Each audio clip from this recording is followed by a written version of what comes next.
Kabid Humas Polda Metro Jaya, Kombes Budi Hermanto, memberikan informasi terkini mengenai kondisi anak berhadapan dengan hukum, pelaku ledakan di SMAN 72 Kelapa Gading, Jakarta Utara. Saat ini, pelaku masih mengalami kondisi lemas dan pusing setelah alat selang makanan yang dipasangkan sebelumnya dilepas. Penyidik masih berkoordinasi dengan dokter yang menangani kasus tersebut untuk memastikan kondisi pelaku stabil sebelum dapat dimintai keterangan lebih lanjut.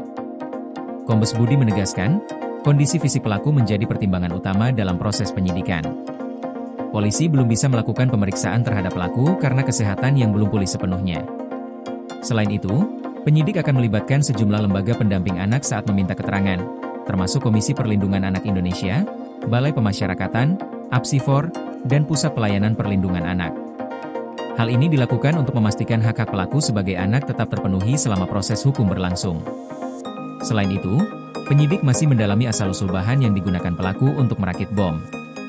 Proses pendalaman ini masih terus berjalan karena keterbatasan keterangan dari pelaku. Kombes Budi menyebut, investigasi dilakukan secara bertahap dan terkoordinasi dengan pihak-pihak terkait agar seluruh fakta dapat terungkap secara akurat. Sebelumnya, pelaku sempat menjalani perawatan intensif di ICU akibat kondisi dekompresi kepala. Prosedur medis tersebut dilakukan untuk menangani cedera serius yang dialami pelaku setelah insiden ledakan di sekolah. Saat ini, pelaku telah dipindahkan ke ruang rawat inap untuk melanjutkan pemulihan. Pihak kepolisian memastikan bahwa pemeriksaan terhadap anak pelaku ledakan akan dilakukan segera setelah kondisi fisiknya benar-benar pulih.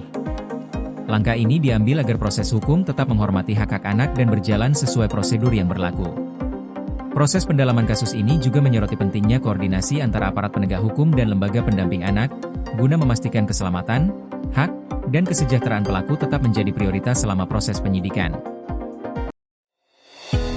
Koordinasi PLN dengan TNGL jelang Hari Kesaktian Pancasila, listrik terbangun, alam tetap lestari. Panen perdana garam Aceh. PLN hadirkan energi untuk UMKM di momen menyambut Hari Kesaktian Pancasila.